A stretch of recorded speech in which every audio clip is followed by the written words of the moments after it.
Kimberly P. Michelle, Detroit Free Press. Via Getty Images, New York. Ronna Romney McDaniel, chairwoman of the Republican National Committee, joined ABC News' Jonathan Karl and Rick Klein on the 100th episode of the Powerhouse Politics podcast to talk North Korea, Donald Trump and the future of the Republican Party. According to McDaniel, Republicans will need to rack up some accomplishments based on promises they've made regarding the repeal and replacement of Obamacare, tax reform and infrastructure if they want to keep control of Congress.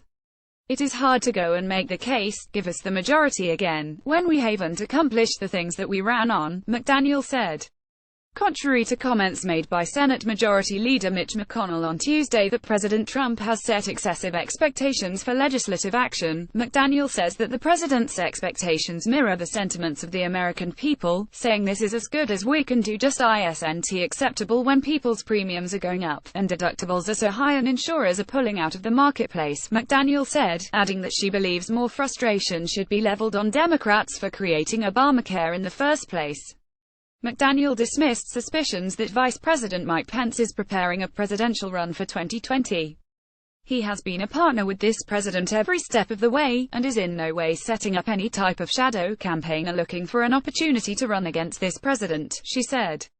He is totally committed to serving President Trump and the American people, while the RNC avoids taking positions in primary elections. McDaniel does not anticipate any Republicans challenging Trump in the next election, unless they make an independent run.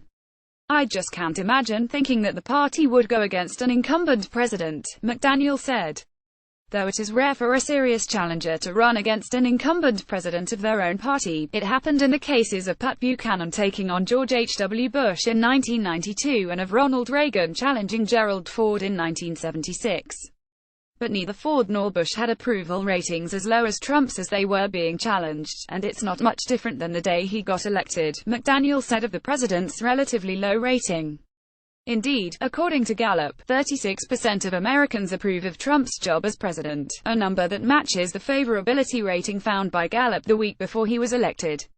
Asked about Trump's recent threat of fire and fury like the world has never seen to North Korea if it continues to threaten the United States, McDaniel contrasted the current administration to that of President Barack Obama. Clearly Kim Jong-un was much farther along than the Obama administration had expected, she said.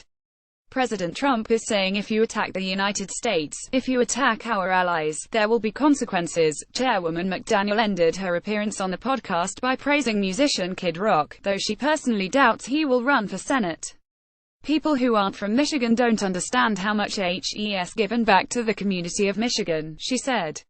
He's one of those people who succeeded and stayed in the state and always has given back to the community and championed not just Michigan but Detroit. Copyright 2017, ABC Radio.